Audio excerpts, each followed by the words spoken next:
So the mind is formless. Yeah, it's formless. And when we need some representation of the mind. So this stupa, you can see down there, represents a balanced state of mind. Around these roundabouts, there's all this chaos, all this busyness, yeah, excitement, and so forth. But in the middle, there's this beautiful pagoda. And in a sense, this is when we're in meditation, in an urban environment. We've come into the city, you know, we haven't necessarily traveled far. No one's had to fly here, have they? You maybe walked or just around the corner. It's not that far. No one's traveled that far. Coming into the city, and we're sitting in a state of balance. But yet there's all these thoughts whirling around, like and going off in different directions. And when we're meditating, yeah, we can see how our thoughts are going off in all these directions. 5 directions, 10 directions. And usually when we're out and about in our daily life, we're following these thoughts. We're going down these roads. Yeah. We wake up in the morning, we get a thought, and then we follow it, and it takes us down a road where we have various experiences. And then that takes us down another road, and then another road, and then another road.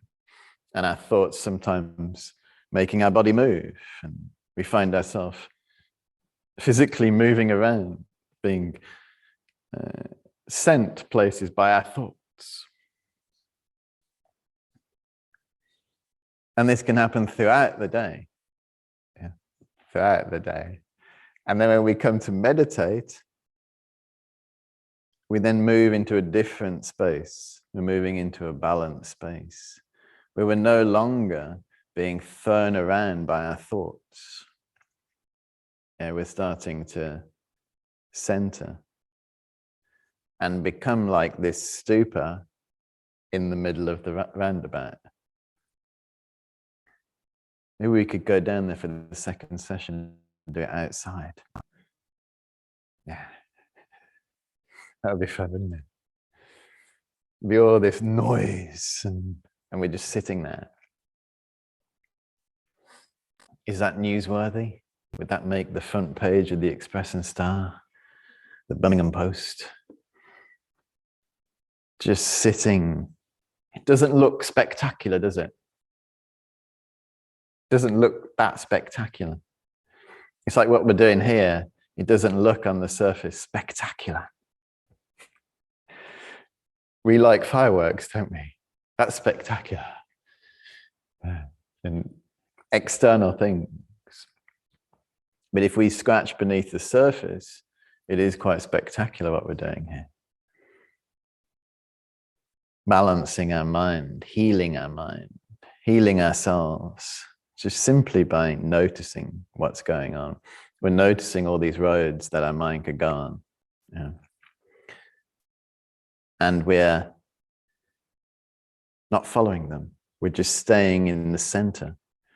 But all the while, as we're doing that, there's all these thoughts going round and round and round, but we're just centered. And the deeper we can go into the center, then all this noise starts to fade out. You know, for an experienced meditator, if they went to sit in the middle of that roundabout and went into a deep meditation, it would just fade out. It would just be all this chaos, and they would just get into it. So the more meditation experience we can get, this is why we come retreat, the more we can stop entertaining all these different thoughts and find this center.